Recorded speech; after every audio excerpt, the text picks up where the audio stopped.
कृष्णन ने 492 वोट मिले हैं और उन्होंने अपने प्रतिद्वंदी और इंडिया ब्लॉक के उम्मीदवार बी सुदर्शन रेड्डी को हराया है। उपराष्ट्रपति चुनाव में जीत के लिए एनडीए खेमे में खुशी की लहर है।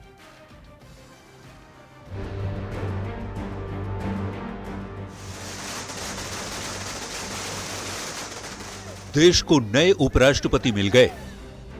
एनडीए के उम्मीदवार सीपी राधाकृष्णन ने उपराष्ट्रपति चुनाव में भारी जीत हासिल की है।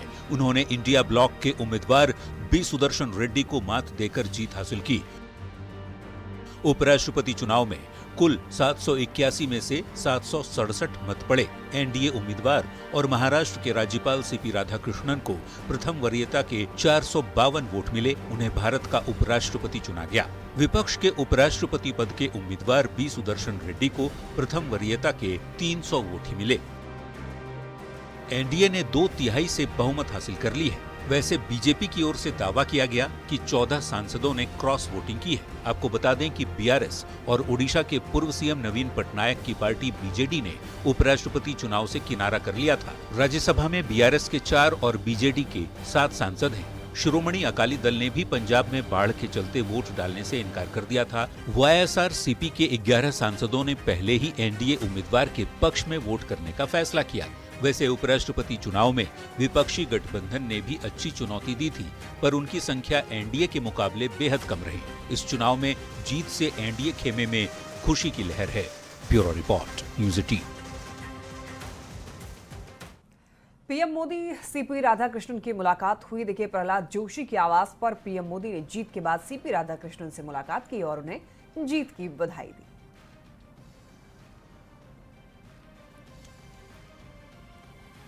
तस्वीरें आप ये देख रहे हैं, प्रधानमंत्री नरेंद्र मोदी की मुलाकात और नए उपराष्ट्रपति की मुलाकात। सीपी राधाकृष्णन से मिलने के लिए पहुंचे प्रधानमंत्री और उनको बधाई दी है। तो प्रहलाद जोशी के आवास पर दोनों की मुलाकात हुई है। आप देख सकते हैं, बुके लेकर पहुंचे प्रधानमंत्री, सीपी राधाकृष्णन को बुके दिया और ये मुलाकात की तस्वीर सोशल मीडिया पर छाई हुई है।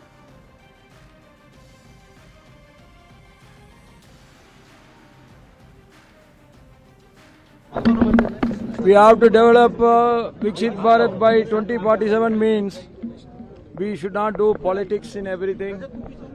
We have to forget, once the election is over, we have to forget the politics and we have to concentrate on the development. I will, in the new capacity, I will try my best for the development of this nation. In democracy, ruling party as well as opposition, both are important. It is the two sides of the same coin. The interest of the democracy will be taken into account. Every post is important, but every post has its own limitations. We have to understand that and we have to work within that frame. आदि कर्मयोगी अभियान के लिए एक हिस्से के रूप में प्रतिष्ठित जनजातीय लोगों के एक समूह ने राष्ट्रपति से मुलाकात की। विभिन्न राज्यों के प्रतिनिधित्व करने वाले प्रतिष्ठित जनजातीय लोगों के एक समूह ने राष्ट्रपति भवन में राष्ट्रपति द्रौपदी मुर्मू से मुलाकात की है। जनजातीय कार्य मंत्रालय के आदि कर्मयोगी अभियान के तहत राष्ट्रपति भवन में इस समूह का आगमन हुआ। आपको बता दें कि आदिवासियों के समूह को संबोधित करते हुए राष्ट्रपति ने ये कहा कि आदि कर्मयोगी अभियान जनजातीय समाज और देश के भविष्य को आकार देने की दिशा में संवाद और सहयोग का एक अनोखा प्रयास है और ये पहल एक समावेशी और समतामूलक भारत के निर्माण के हमारे सामूहिक संकल्प को दर्शाती है। उन्होंने ये भी कहा कि हमारा प्रयास ये सुनिश्चित करना होना चाहिए कि जनजातीय समुदाय न केवल विकास के लाभार्थी बने बल्कि राष्ट्र के भविष्य के सह निर्माता भी बने। राष्ट्रपति ने कहा कि हम सभी को मिलकर के अपने आदिवासी भाइयों और बहनों की सक्रिय भागीदारी के साथ एक ऐसे समाज और देश के निर्माण के लिए काम करना चाहिए जहां समानता, न्याय और सम्मान का वातावरण हो।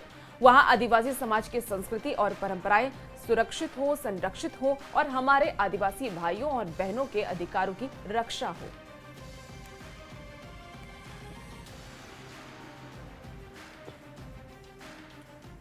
केंद्रीय कपड़ा मंत्री गिरिराज सिंह ने कांग्रेस सांसद राहुल गांधी को अर्बन नक्सल कहा है। गिरिराज के इस बयान पर सियासी बवाल मच गया है। गिरिराज सिंह ने जाकिर नाइक से मुलाकात का भी आरोप लगाया है। इस पर कांग्रेस ने करारा पलटवार किया है और क्या कुछ हुआ है इस रिपोर्ट में आप देखिए। ये अर्बन नक्सल के रूप में ये राहुल गांधी ने केंद्रीय कपड़ा मंत्री और बीजेपी के फायर ब्रांड नेता माने जाने वाले गिरिराज सिंह का यही वो बयान है जिस पर सियासत सुलग गई है। लोकसभा में नेता प्रतिपक्ष और कांग्रेस के सांसद राहुल गांधी को गिरिराज सिंह ने अर्बन नक्सल बता दिया। गिरिराज की तल्खी यही नहीं रुकी, उन्होंने यहाँ तक कह दिया कि राहुल गांधी अपरिपक्व हैं, बिल्कुल भी गंभीर नहीं है। दुर्भाग्य है इस देश में एक नॉन सीरियस नेता पैदा ले लिया जो अर्बन नक्सल के रूप में वो राहुल गांधी हैं। अब देश बाढ़ से प्रभावित है और वो गए हैं जाकिर मियां से मिलने। चुनावी साल में गिरिराज ने सीधे सीधे राहुल गांधी पर निशाना साधा। मंगलवार को दिया गया ये बयान कांग्रेस के लिए बिल्कुल मंगल नहीं रहा।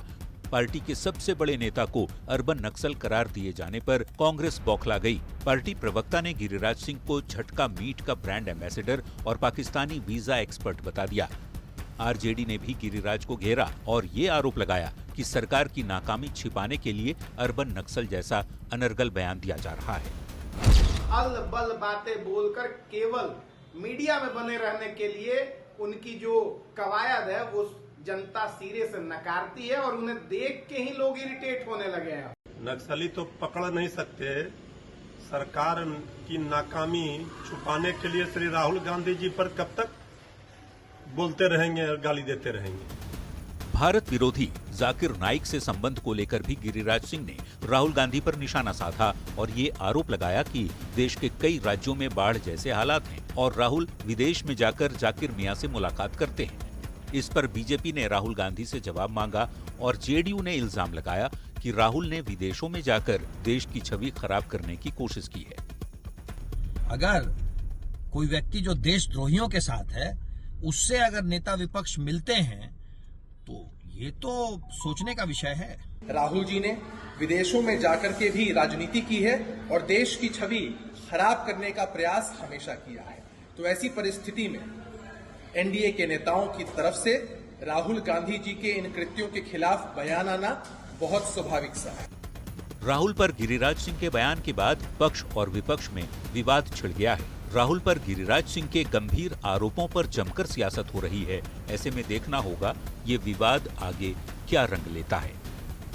पटना संवाददाता अमित कुमार के साथ ब्यूरो रिपोर्ट, न्यूज़ 18। देखिए, कुछ ही दिनों में बिहार चुनाव की घोषणा होने वाली है। तारीखों के ऐलान से पहले सभी राजनीतिक दल सीट बंटवारे की पेंच को सुलझाने में लगे हुए हैं। पटना में तेजस्वी के साथ बैठक के बाद बिहार कांग्रेस के नेताओं ने दिल्ली में आलाकमान के साथ मंथन किया है। कांग्रेस स्क्रीनिंग कमेटी की ओर से तय की गई चयनित सीटों पर चर्चा की गई है। ये रिपोर्ट दिखाते हैं।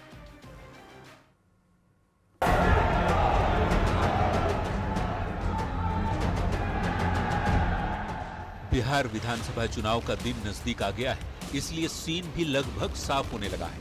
एक और बीजेपी और जेडीयू की अगुवाई वाली एनडीए, तो दूसरी ओर आरजेडी और कांग्रेस की अगुवाई वाला महागठबंधन सीट बंटवारे को अंतिम रूप देने में जुटा है। इसी सिलसिले में सीट शेयरिंग को लेकर बिहार कांग्रेस के नेताओं ने मंगलवार को दिल्ली में आलाकमान के साथ अहम बैठक की। बिहार कांग्रेस अध्यक्ष राजेश राम ने सकारात्मक संकेत दिए और कहा कि महागठबंधन में कोई जिच नहीं, सब ऑल इज वेल है। ये हम लोग बहुत ही पॉजिटिव वे में आगे जा रहे हैं। हम सभी के स्पेसों का ध्यान रख रहे हैं।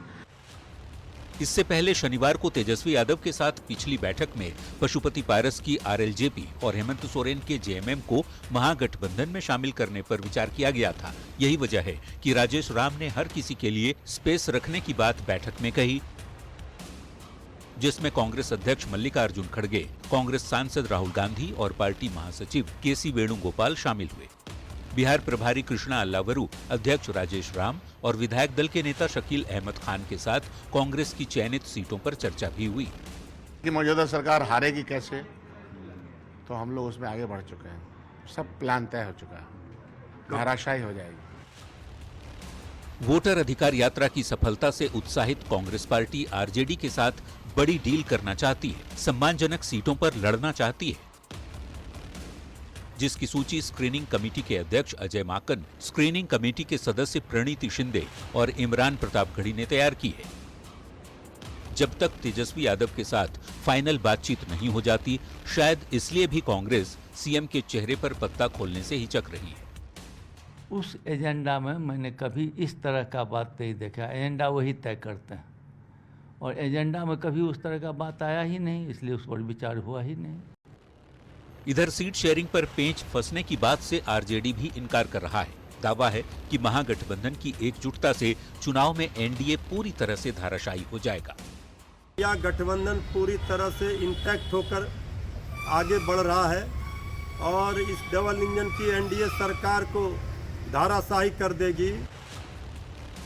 आरजेडी कांग्रेस दोनों सत्ता पर काबिज होने का दावा कर रहे हैं, लेकिन उससे पहले दोनों दलों को सीट बंटवारे पर समझौता करना होगा।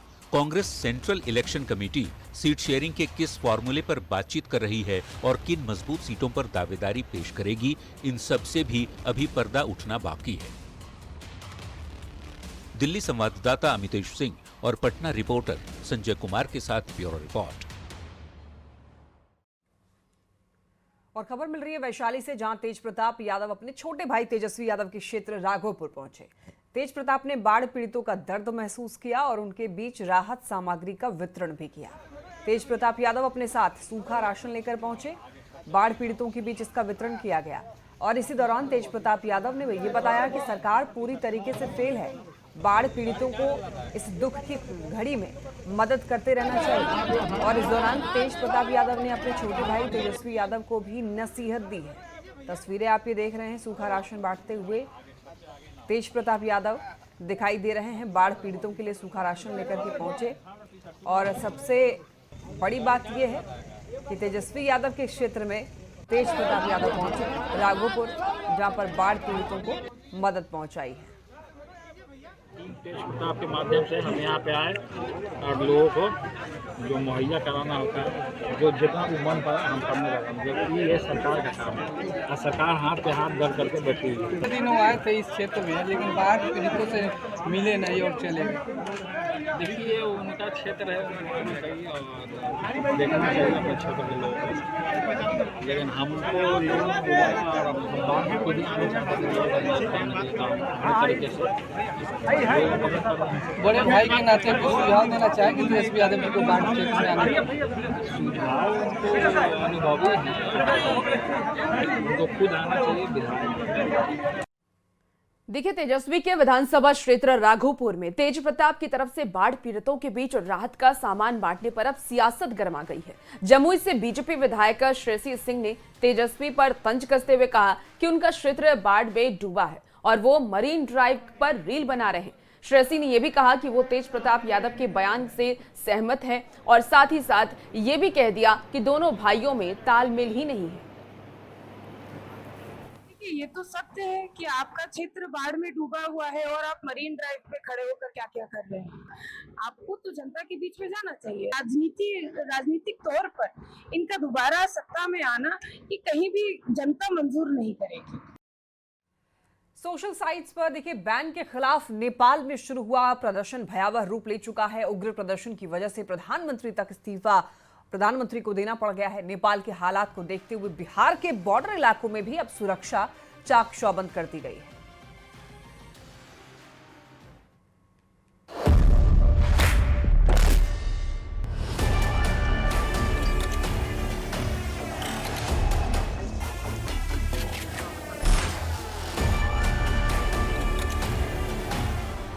भारत के पड़ोस में नेपाल जल रहा है। जेनजी प्रदर्शन बता रहा है कि सोशल मीडिया पर बैन नेपाल सरकार के लिए एक घातक साबित हुआ। बड़ी संख्या में लोगों ने जान गंवा दी और सरकार भी नहीं बची। प्रदर्शनकारी खुलेआम आगजनी कर रहे हैं और गुस्से का आलम यह है कि सांसद, नेता, मंत्रियों को जान बचाकर भागना पड़ रहा है। हिंसा और बेकाबू हालात के बीच नेपाल में व्यवस्था चरमराती दिख रही है। सीतामढ़ी में लगने वाली नेपाल सीमा के रौतहट इलाके में चंद्रनिगाहपुर के पास प्रदर्शनकारियों ने जमकर हंगामा किया। चंद्रनिगाहपुर में प्रदर्शनकारी प्रहरी कार्यालय में घुस गए और उसे आग के हवाले कर दिया। यही नहीं, कई सरकारी वाहनों में भी आग लगा दी।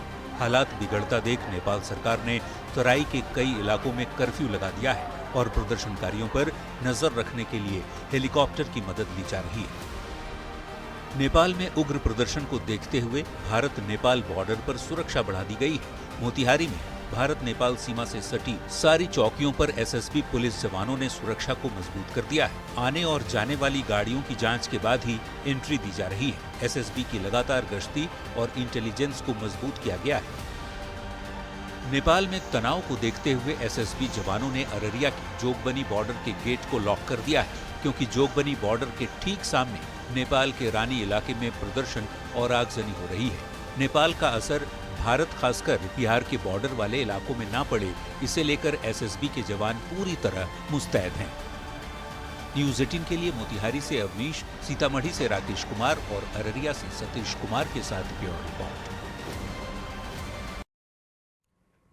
इसी बीच देखिए पटना से बड़ी खबर आ रही है। पीएचक्यू ने बिहार में जारी किया है हाई अलर्ट। तो नेपाल में बिगड़े हालात को लेकर के बिहार में अलर्ट जारी किया गया है। नेपाल से सटे सभी सीमावर्ती जिले को हाई अलर्ट पर रखा गया है। 24 घंटे सीमा पर चौकसी बरतने के निर्देश भी दिए गए। सुरक्षा को लेकर के सभी व्यवस्था चाक चौबंद हो, ऐसा पटना हेडक्वार्टर का कहना है। सीसीटीवी कैमरे से भी नजर रखी जाएगी, पटना हेडक्वार्टर की तरफ से निर्देश दिए गए हैं। टूरिस्टों के लिए नेपाल आने जाने पर रोक लगा दी गई है। आसपास के लोग पहचान पत्र दिखाकर ही आ सकेंगे। एसएसबी के आईजी से ADG law and order Pankaj ने बातचीत की है। तो बड़ी खबर आपको बता रहे हैं पटना से, जहां नेपाल में तनाव को देखते हुए अब बिहार में भी हाई अलर्ट जारी किया गया है। पटना हेडक्वार्टर की तरफ से हाई अलर्ट जारी किया गया। नेपाल में बिगड़े हालात को लेकर के ये अलर्ट जारी किया गया है।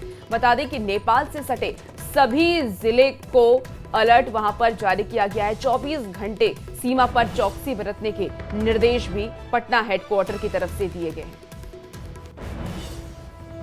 लेकिन नेपाल में हुए बवाल के बाद अररिया के जोगबनी बॉर्डर पर एसएसबी के जवानों ने मोर्चा संभाल रखा है। जोगबनी के लोगों ने यह बताया है कि नेपाल में राजनीतिक अस्थिरता है। नेपाल बॉर्डर की जोगबनी का जायजा लिया है न्यूज 18 संवाददाता सतीश कुमार ने। और बवाल के बीच अभी हम मौजूद हैं भारत नेपाल सीमा के जोगबनी बॉर्डर पे, और तस्वीर में आप साफ तौर पर देख सकते हैं कि यह जोगबनी का बॉर्डर है और नेपाल का जो है रानी इलाका और विराटनगर ठीक कुछ ही किलोमीटर के बाद यहाँ पर है। स्थानीय लोग हैं, उनसे सीधे जानते हैं कि वर्तमान में कल शुरू हुआ ये छात्रों का आंदोलन आज उग्र रूप ले चुका है और विराटनगर में जितने भी सरकारी कार्यालय हैं सभी में आग लगा दी गई है। और अभी शाम में ये सूचना आ रही है कि भाट बटनी जो मॉल था उसे भी लूट लिया गया है। और जिससे जैसे अधिकारी की हत्या की खबर जो आ रही है वो यहाँ से नहीं है, वो काठमांडू में एक डीएसपी है, उनकी हत्या की सूचना आ रही है। उन्हीं के इशारे पर गोली चलाई गई थी स्टूडेंट पर। छात्रों का कहना है कि उन्हीं के आदेश पे छात्रों पे गोली चलाई गई थी, जिनकी हत्या छात्रों द्वारा कर दी गई। सत्ता परिवर्तन अभी से पूर्ण रूप से हुआ नहीं है। जो भी सत्ता में आसीन लोग थे वो अभी सिर्फ अपना त्याग पर दिए हैं। युवाओं का कहना है कि जो सत्ता है वो युवाओं के हाथों में आए। जो एक साइकिल बनी हुई थी नेताओं की, जो 3 या 4 नेता आपस में इस चक्र में आते थे और घूम फिर के वही लोग प्रधानमंत्री बन रहे थे। युवाओं का कहना था कि ये चक्र, ये साइकिल जो है ये खत्म हो, ये भ्रष्टाचारी जो नेता है ये जाए बाहर और नए युवा लोग आगे आए। बांग्लादेश वाली स्थिति यहाँ भी पैदा हो रही है। अभी बांग्लादेश से कैसे कंपैरिजन आप कर पा रहे हैं? बांग्लादेश में भी जैन जी ग्रुप के द्वारा युवाओं द्वारा प्रदर्शन किया गया था और यहाँ भी जैन जी के ही थ्रू प्रदर्शन हो रहा है, उसी के बैनर तले यहाँ नेपाल में भड़की हिंसा के बाद अररिया के नेपाल बॉर्डर और जोगबनी में भी एसएसबी के जवान मुस्तैद नजर आ रहे हैं। सतीश कुमार, न्यूज 18, भारत नेपाल सीमा, जोगबनी, अररिया। पटना में बीपीएससी टीआरई 4 के अभ्यर्थियों ने सड़क पर जाम कर बवाल काटा है। सीटों की संख्या बढ़ाने की मांग को लेकर के अभ्यर्थियों ने हल्ला बोल दिया। पुलिस ने वाटर कैनन का इस्तेमाल कर डाक बंगला चौराहे से प्रदर्शनकारियों को खदेड़ा।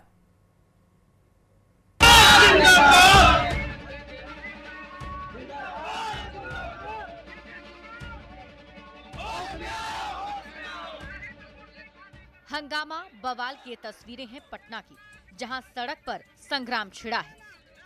बीपीएससी टीआरई 4 के अभ्यर्थियों ने सीटों की संख्या बढ़ाने की मांग को लेकर जमकर हंगामा किया। बड़ी संख्या में अभ्यर्थी सड़क पर उतरे और नारेबाजी की। अभ्यर्थी घंटों डाक बंगला चौराहे पर जमे रहे। पुलिस ने प्रदर्शनकारियों को रोकने के लिए बैरिकेडिंग की थी, लेकिन जब हालात बेकाबू हो गए तो पुलिस ने प्रदर्शनकारियों पर लाठी चार्ज कर दिया। पुलिस ने शिक्षक अभ्यर्थियों को खदेड़ दिया और इस दौरान पुलिस ने वाटर कैनन का भी इस्तेमाल किया। हाथ जोड़ के विनम्र मुख्यमंत्री से बस यही आग्रह है कि जो मुख्यमंत्री जी कहे थे बस वो अपना वादा पूरा करें। हम लोग मांग नहीं कर रहे हैं। माननीय मुख्यमंत्री जी, उप मुख्यमंत्री जी, शिक्षा मंत्री जी जब भी बयान दिए उन लोग यही बयान दिए कि लाखों वैकेंसी थी। श्रीमान जब लाखों वैकेंसी थी तो 1,20,000 बिहार के जितने भी माननीय मंत्री हैं सारे लोगों ने वादा किया कि हम 1,20,000 वैकेंसी देंगे और माननीय शिक्षा मंत्री ने महज 27,910 का हमें ऊंट के मुंह में जीरा का फोरन दिया है। पटना की सड़कों पर बड़ी संख्या में प्रदर्शनकारियों के उतरने के बाद जेपी गोलंबर और आसपास के इलाकों में जाम की स्थिति बन गई। सड़क पर अभ्यर्थी और पुलिस की झड़प भी हुई। हंगामा कर रहे शिक्षक अभ्यर्थियों की मांग है कि चुनाव से पहले बीपीएससी टीआरई 4 का नोटिफिकेशन जारी कर दिया जाए और पदों की संख्या 1,20,000 कर दी जाए, जबकि बीपीएससी टीआरई 4 परीक्षा 16 दिसंबर से 19 दिसंबर के बीच होनी है। न्यूज़ 18 के लिए पटना से संवाददाता संजय कुमार और रजनीश कुमार की रिपोर्ट। यहाँ रुक रहे हैं, छोटे से ब्रेक।